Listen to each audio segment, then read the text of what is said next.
viaje astral o desdoblamiento astral es un tipo de experiencia mental subjetiva, por la cual muchas personas dicen haber experimentado una separación o desdoblamiento de lo que llaman el cuerpo astral o cuerpo sutil del cuerpo físico. En algunos casos, el sujeto puede experimentar la autoscopia, posibilidad de ver el propio cuerpo desde el punto de vista de un observador externo. Algunas personas que han estado cerca de la muerte dicen haber experimentado este desdoblamiento astral, donde ven detalladamente el escenario en el que están, lo que está ocurriendo en ese escenario, e incluso escuchan las conversaciones que tienen las personas que se hallan en él. Una vez recobrada la consciencia o vuelto a la vida, muchos intentan demostrarse a sí mismos que lo que vieron durante su experiencia ocurrió en la vida real.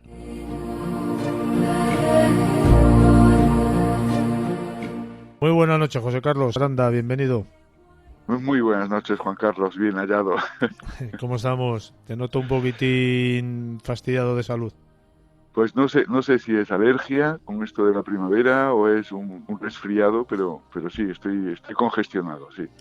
Pero bueno, esto produce una voz cavernosa, ¿no? Mucho más Sí, apropiada para el programa. sí, para un programa que a veces trata el misterio. Y hablando de misterios, vamos a hablar de los viajes astrales. Y bueno, José Carlos, ¿qué es un viaje astral? Pues un viaje astral recibe muchos nombres, pero básicamente se trata del desdoblamiento del cuerpo, de la capacidad de salir, de que nuestra conciencia salga de nuestro cuerpo y pueda deambular por ahí, ¿no? Y a partir de ahí yo te digo que no hay una evidencia científica de que esto sea cierto, aunque cada vez son más los experimentos que se están realizando para ver qué pasa en el cerebro cuando una persona experimenta esta sensación. Que la cuestión es si se trata de una sensación subjetiva o se trata realmente de una salida del cuerpo que nos permite deambular y vivenciar, ¿no?, experiencias fuera de nuestro propio cuerpo. Lo que sí te puedo decir es que hay muchísimos testimonios en la literatura que han sido recogidos y que es un tema que a mí personalmente me atrae mucho porque han sido, me lo han comunicado, ¿no?, personas que en la intimidad, ¿no?, que no buscan ninguna relevancia de información ni salir en los medios, nada de esto, porque la persona que lo experimenta no lo experimenta siempre con agrado o con placer, ¿no? Sino que suele ser una experiencia, sobre todo la primera vez que se produce, bastante traumática, ¿no? Que da como miedo. Pero de esto yo creo que tú nos podrías hablar, ¿no? Vamos a profundizar un poquito más sobre el viaje astral, ¿no? Yo la primera vez que oí hablar de los viajes astrales tenía yo 17 años y estaba leyendo un libro que fue un hito, que yo creo que todos los amantes del misterio deberían leer, ¿no?, que es el libro de Losang Rampa, El tercer ojo. Y ahí se hablaba de cómo los monjes tibetanos practicaban de forma consciente, de forma voluntaria, estos viajes astrales, ¿no?, que además pues les permitían salir de su propio cuerpo, visitar lugares remotos, ¿no? Parece como que el tiempo y el espacio pierden su fuerza durante el viaje astral y esto nos mete en un tema muy interesante, ¿no?, que es Sí, el tema pero de la José proyección. Carlos, la pregunta es, cuando haces esta especie de desdoblamiento, bueno, Sí, hay varias preguntas, muchas diría yo, pero una de ellas es, ¿dónde va esa parte tuya que se separa o ese otro yo que sale del cuerpo? ¿Sigue estando en este plano? ¿Está en otro plano teniendo la visión de este? ¿Dónde se encuentra? esa, ¿Dónde se halla? esa es la gran pregunta. La gran pregunta. Si seguimos a los Rampa, el plano de la conciencia se mueve en este mismo mundo. Y esto es corroborado por las experiencias cercanas a la muerte, o de estos casos, ¿no?, descritos en la literatura, de personas que han estado clínicamente muertas y que han sido capaces de observar y escuchar, ¿no?, conversaciones que tenían lugar en otras salas, ¿no?, que después se ha corroborado que efectivamente se estaban produciendo. Pero solo se mantiene en este plano o puede ir más allá de este plano. La cuestión es que puede ir más allá de este plano. Y de hecho, pues conversaciones mantenidas con personas que nos han precedido, ¿no?, en esa experiencia cercana a la muerte y que ya han fallecido, que sin embargo, pues después se acreditan su existencia y la veracidad de sus afirmaciones. Y esto es lo que pone el vello de punta, ¿no? Es decir, que, que, que hay evidencias que dicen no podría haber sido de otra forma si no hubiese estado realmente allí, ¿no? Con lo cual, ¿en qué plano se mueve? Bueno, en el libro este de los Rampa nos dice que se mueve a voluntad de la persona que experimenta, pero que para eso hay que adquirir dominio, y ese dominio se adquiere a través de la práctica. También nos dice los Rampa, bueno, que este yo que se nos separa, este desdoblamiento, permanece unido al cuerpo físico, y lo hace a través de un cordón de energía, de un cordón umbilical, el hilo de plata, lo llama él, ¿no? Ujú. que, que es lo que mantiene con vida el cuerpo cuando el espíritu o la conciencia lo abandona, de tal manera que si se produjera la ruptura de este hilo de plata, el cuerpo físico moriría. En este caso hemos de tener cuidado, ¿no? Según los Sanrampa, al someternos a este tipo de experiencias. Lo que no El está cuerpo claro, físico moriría, José Carlos, el otro en, no, por lo en que caso, claro, por lo que claro, estoy claro, entendiendo. correcto. Y en dónde se quedaría el otro? Entonces, estamos en la misma pregunta. Pues bueno, ¿dónde se quedaría el otro? Y ahí estamos en si existe el más allá o no existe el más allá y si sigue existiendo el estado de conciencia una vez que morimos, ¿no? Y en qué plano, en qué dimensión esto ocurriría. El mismo Los Rampa nos da una descripción bastante plausible, ¿no? De dónde vamos. En el sentido de que no hay un único universo, sino que hay distintos universos, todos ellos tan material como el plano de la existencia que conocemos. Ujú. La única diferencia es que la energía se mueve en una oscilación de frecuencia vibratoria distinta de la materia, con lo cual pueden coexistir en el mismo espacio, siendo realidades completamente distintas. Esto lo hemos tratado en algún programa, ¿no? La no prueba empírica de la existencia de algo no significa la negación de esa existencia. La prueba la veíamos, no sé, ya en algún programa hemos contado esta anécdota, ¿no? Del padre que me decía, tengo que explicarle a mi hijo el don de la ubicuidad de Dios, ¿cómo lo hago, no? ¿Cómo puedo explicarle a mi hijo que Dios está en todas partes al mismo tiempo, ¿no? Y yo le decía, bueno, pues enciende un aparato de radio, enciende un aparato de radio y explícale a tu hijo cómo la energía se transmite a través de ondas en el espacio que pueden entrecruzarse sin alterarse recíprocamente, sencillamente porque la oscilación de megahercio en que vibran estas ondas es diferente, ¿no? Atendiendo a esta sencilla explicación, porque somos ondas y energía, a través de la energía se transmite información, podríamos comprender o visualizar, ¿no? Ese gran misterio de la posibilidad de la coexistencia de universos paralelos, donde podríamos seguir existiendo independientemente de que la materia, soporte de nuestra vida material, muera o desaparezca, ¿no? Pero no quiere decir que nosotros muramos, sino que sigamos en ese estado de conciencia y de energía. Y él decía, una vez que traspasas el mundo que te encuentras, es tan material como el que nosotros sentimos y vivimos día a día, ¿no? Es interesante esto. Bastante interesante, Solo, sí. solo que no estaría sujeto, y esto es también muy interesante, no estaría sujeto a las leyes físicas que se imponen sobre la materia. Y cuando hablamos de leyes físicas, hablamos de dos que son esenciales, que son el espacio y el tiempo, ¿no? Que son dimensiones que se superarían en ese plano de la energía. Como de hecho sucede con las ondas que se transmiten a través del espacio. ¿Mm? Bueno, pues este es un poco el planteamiento. Ahora, ¿dónde sigue estando la piedra angular de todo esto? ¿Se trata de una sensación meramente o se trata de una realidad en la que nosotros y nuestra conciencia somos capaces de salir del cuerpo y experimentar vivencias reales en un plano diferente de la existencia? Yo no lo sé, sinceramente no lo sé. Lo que sí te sé decir que yo, que he sido un apasionado del misterio desde que era muy joven, ¿no? Y que he tratado de experimentar muchas veces, ¿no? eh, para comprobar de forma científica la veracidad de muchas afirmaciones. Yo jamás lo he conseguido, ¿eh?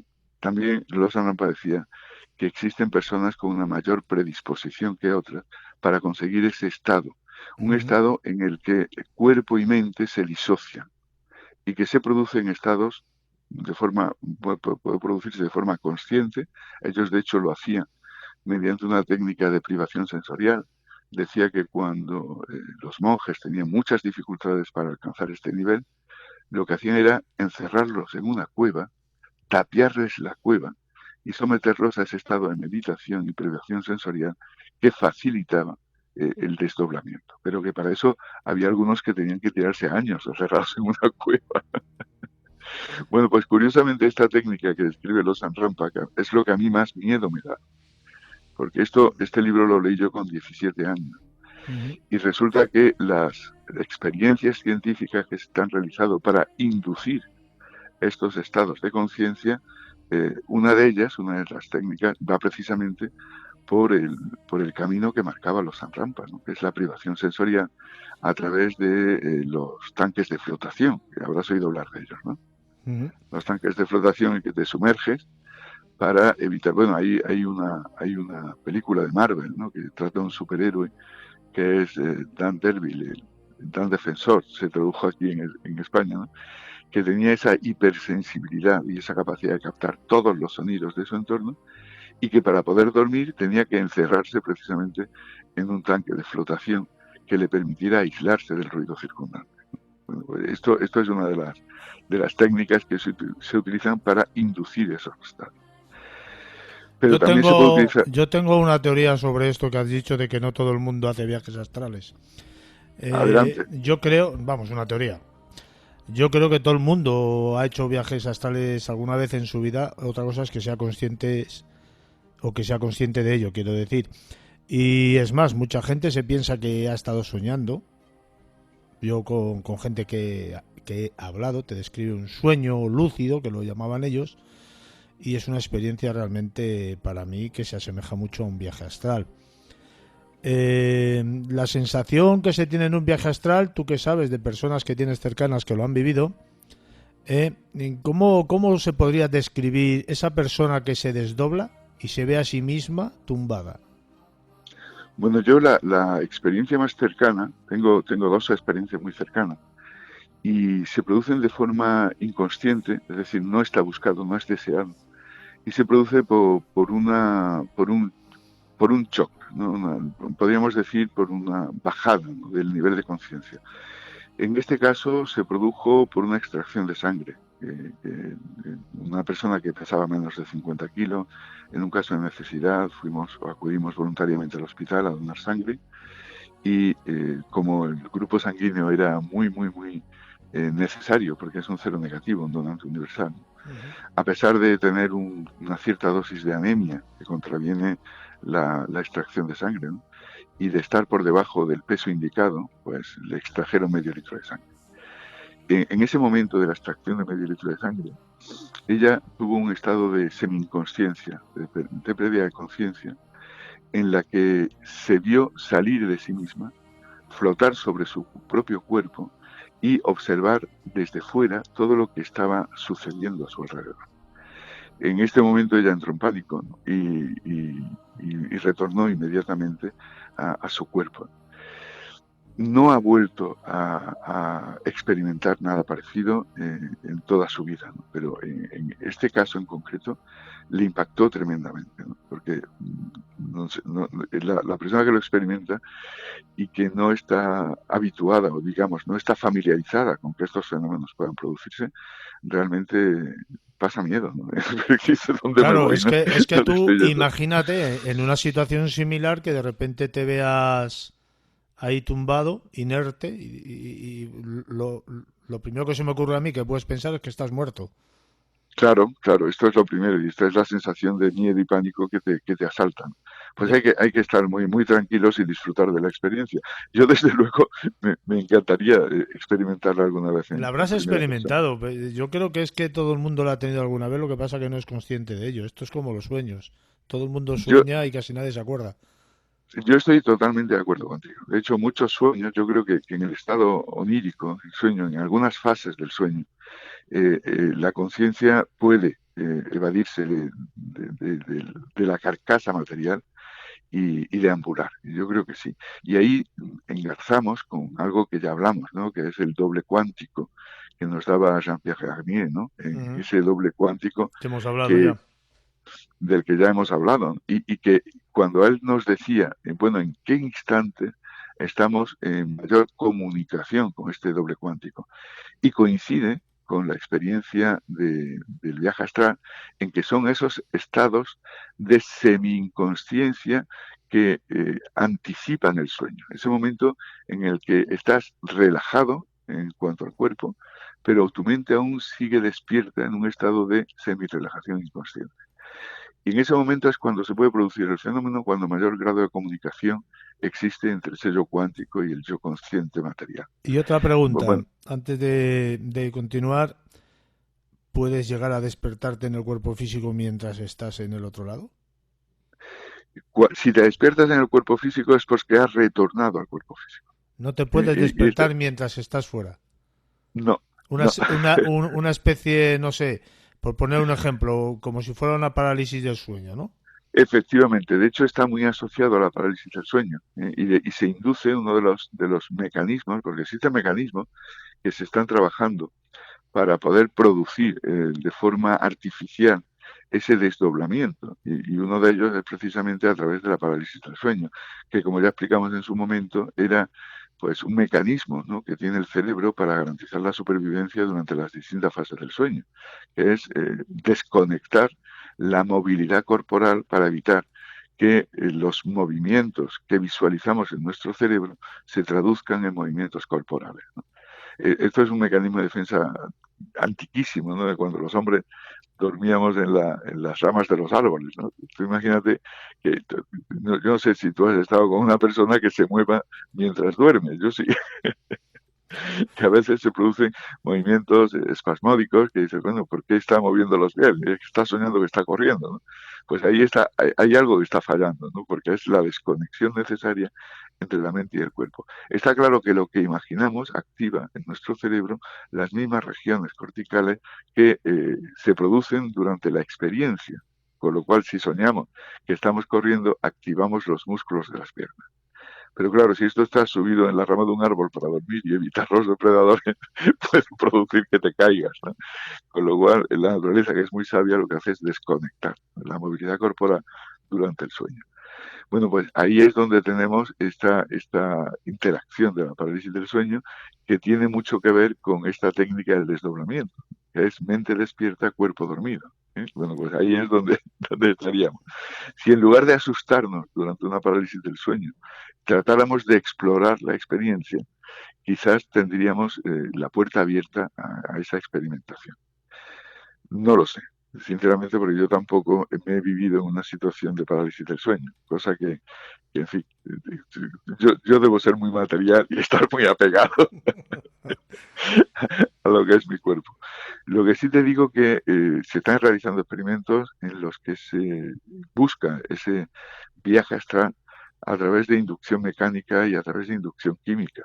Y se está estudiando. Lo que ocurre es que seguimos todavía sin dilucidar científicamente si lo que experimentamos es una mera sensación o si lo que experimentamos es una realidad física. Esta es la gran pregunta que se plantea la ciencia.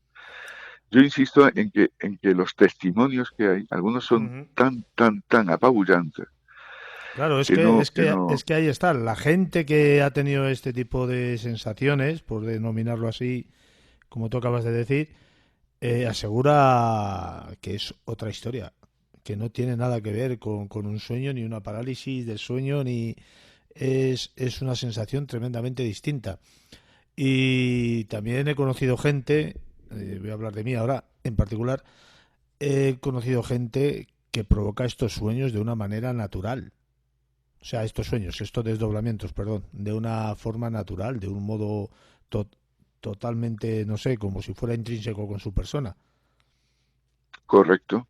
¿Por qué? Porque son personas que tienen una especial facilidad para esa relajación y no tienen quizá miedo o prevención contra este tipo de experiencias. Yo creo que se mezclan ahí. También, sí, también he conocido personas, contradiciendo un poco a lo que tú decías antes, que son capaces de hacer viajes astrales conscientes. O sea, sin estar en un... sumergidos en una inconsciencia física. Ajá. Son, Oye, qué interesante. Y cómo lo describe? pues no lo sé, porque yo no tengo ni idea de cómo lo hacen, ya me gustaría. Pero No, no, se meten en una profunda meditación, relajación, aislados evidentemente de todas sensaciones o alteraciones sonoras que les rodean, lo más aislado posible, que tú sabes que es altamente complicado y difícil, y son capaces de relajarse, de meterse tanto dentro de sí mismos que se sí, desdoblan. esa es la técnica que describe los Sanrampa en el tercer ojo, ¿eh? Que es el viaje astral voluntario, a través de sumergirse en la meditación hasta alcanzar ese estado en el que te permite el desdoblamiento y él controla el viaje astral. Es decir, Claro, es él quien dice dónde quiere ir en un momento es que es determinado. muy difícil también controlarlo, ¿eh? Claro, y mantiene, y él previene contra esto, ¿eh? Previene contra esto y contra el peligro de la ruptura del cordón de plata. Es decir, que Y los peligros que supuestamente se tienen cuando esa otra parte tuya está fuera y dejas a la parte física como algo desprotegida. correcto, Que es, ahí está estás totalmente indefenso en el plano material, ¿no? Digámoslo así. Pero bueno, te digo, las experiencias que más se describen, porque yo creo que para llegar a hacer esto, como muy bien decía los Rampa, ¿no? Pues hay personas que requieren de muchísimo tiempo y de un ambiente especialmente preparado, ¿no? Pero la mayoría de las experiencias que se cuentan son experiencias que se experimentan de forma involuntaria, ¿no? Porque en un momento determinado alcanzas un estado de inconsciencia en el que se produce, ¿no? Como el que he comentado antes, ¿no? Ese estado de desvanecimiento en el que de pronto tú te ves flotar y ves y tienes la experiencia. Esa es la gran mayoría de experiencias que se cuentan, ¿no? Yo en este sentido, por ejemplo, recomiendo el libro de Waldo Vieira, que es un brasileño, ¿no? Se llama Proyecciología, donde registra más de 1.500 casos, ¿no? De desdoblamientos, ¿no? Claro, la literatura es muy abundante en este sentido y hay personas que no nos, digamos, por su prestigio profesional, merecen toda la credibilidad, ¿no? Estoy pensando ahora, por ejemplo, en el libro que publicó una médico anestesióloga, ¿no? Que es Luján Comas, que se ocupa de las experiencias de, cercanas a la muerte, por no decir muerte clínica, ¿no? Y nos habla precisamente de esto, ¿no? En este caso, digamos, la conciencia regresa al cuerpo después de haber estado clínicamente muerto, pero no deja de ser un viaje, una proyección astral fuera del propio cuerpo, con experiencias muy, muy contundentes, ¿no? Y tú sabes perfectamente que hay mucha literatura en este sentido. mucho. Yo conocí a una persona que el hombre ya pasó a mejor vida, justo Albarrán, bueno, dicho mal el apellido, justo Albarrán Rubio, es que me cuesta pronunciar el primer apellido. Sí, sí, es complicado, es complicado. Escribió un libro que, si no recuerdo mal, se llamaba Más allá del cuerpo físico, que le tengo, que le he leído, Ajá. y él habla de sus primeras experiencias. Yo he tenido muchas conversaciones físicamente hablando con él allí en Zaragoza con esta persona, y a mí me ha explicado un mundo de la energía, un mundo de los viajes astrales, y él los hacía y los provocaba, pero de una manera impresionantemente fácil. Ajá. Esto es como el que sabe hacer una cosa o el que sabe informática, y los que no tenemos ni idea, qué maravilla de persona, sin embargo para él es fácil, ¿no? Pues Sí, sí. para justo era una cosa parecida, ¿no? Él hacía los viajes astrales, yo recuerdo estar en su casa, yo he ido muchas veces a su casa, hemos tenido largas conversaciones de horas, y yo recuerdo verle hacer viajes astrales de una manera tremendamente fácil y rápida. Yo es que creo que la dificultad se produce por la disociación. Mira, yo pongo un ejemplo que, bueno, yo creo que es muy, muy, muy práctico. Hubo hace unos años unos cuadernos que se hicieron bastante populares de imágenes en 3D. No sé si tú llegaste a verlo, ¿no? No, Para no, tú poder, no recuerdo de esto yo. sí, eran unas imágenes en 3D que aparentemente no tenían ningún sentido, pero si tú conseguías disociar tus ojos, es decir, evitar la Ah, sí, sí, convergencia sí. de la mirada, Sí, sí, sí. entonces todo adquiría sentido y eras capaz de ver la imagen en tres dimensiones, ¿no? Con profundidad. Claro, ¿cuál es la dificultad? La dificultad es que nuestro adiestramiento inconsciente está en la convergencia de los ojos en un punto de la mirada. Yo esto lo identifico algo similar, ¿no? Nuestra conciencia está adiestrada para movernos en el plano material, pero desde luego la disociación de la conciencia de nuestro cuerpo requiere de algo parecido, ¿no? Que es la disociación consciente. Y eso es muy difícil de conseguir, porque hay que procurar un estado mental muy preciso. Y habrá personas que de una forma natural lo hagan con muchísima facilidad y otras que por mucho que se empeñen, como es mi caso, no, pues no lo logremos. Y ya está. Esto es como un buen futbolista, ¿no? Como un buen deportista que juega muy bien al fútbol y otro que por mucho que se empeñe nunca va a llegar a nada, Nunca va a llegar a nada, ¿no? Pero, como es mi caso, porque no hemos nacido dotados de esa facilidad y plasticidad para el deporte, ¿no? claro, claro, porque hacen falta dos elementos, ¿no? El primer elemento es el innatismo, es el tener la capacidad innata de, y el segundo ya es la habilidad que se entrena a partir de la constancia, que es lo que te da la maestría. Que fíjate, yo Pero siempre eso, pongo, perdóname, yo siempre pongo dos ejemplos para ver esta plasticidad en el deporte, que es la lucha, la constancia y el físico que tiene, por ejemplo, en el tenis Nadal, ¿vale? sí. Que lo hace todo con un gran esfuerzo y un gran sacrificio, y la plasticidad que tiene Roger Federer, que parece que no Ah, se perfecto. esfuerza, Sí, ¿eh? sí, parece que no esté haciendo nada, ¿verdad? Tiene una naturalidad, una plasticidad tremenda. Ese muchacho ha nacido con un cuerpo totalmente adaptado para jugar al tenis como juega, que es una maravilla. Sí, sí, sí, Sin embargo, Nadal, tiene una elegancia. claro, tiene una elegancia tremenda. Sí, Y Nadal es muy bueno, en tierra batida es el mejor de la historia, pero se le ve que es un portento físico de naturaleza.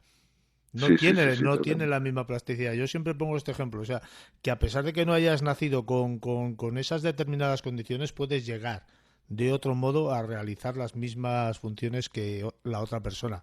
Eso sí, con un mayor esfuerzo o con un camino distinto. Por eso, Juan Carlos, y con muchísima envidia, porque tiene esa facilidad. siempre ¿Eh? envidia sana, ¿eh? Siempre envidia sana, sí. Yo acabo con una reflexión, ¿no? Que me impresiona también, ¿no? Y es pensar que en las brujas volando en su escoba. En las brujas volando en su escoba.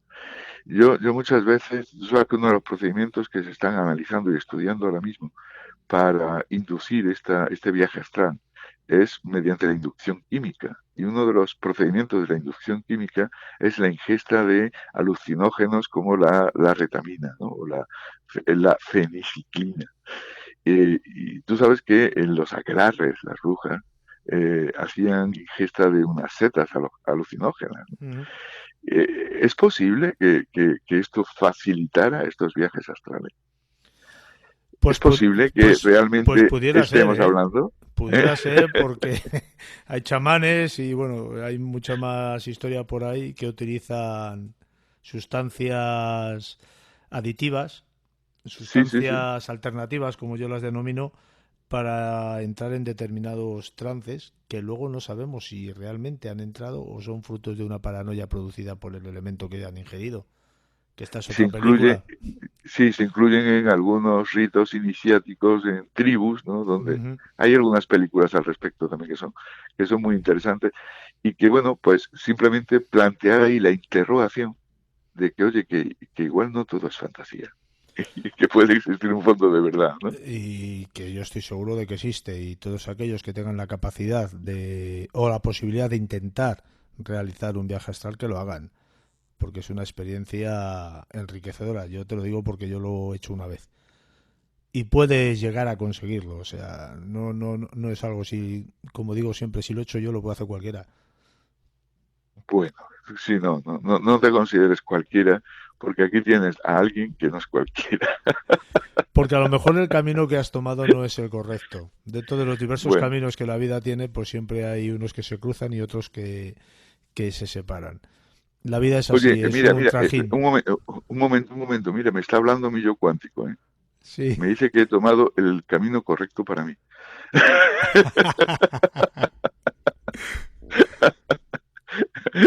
Juan Carlos, Siempre es un placer. Un abrazo. Ha sido un placer tenerte otra vez en nuestro programa. Espero y han sido dentro de 7 días, en una semana, que vuelvas con otro tema tan interesante como hoy. Un fuerte abrazo y hasta dentro de 7 días. Un fuerte abrazo, Juan Carlos, a ti y a todos los oyentes del programa.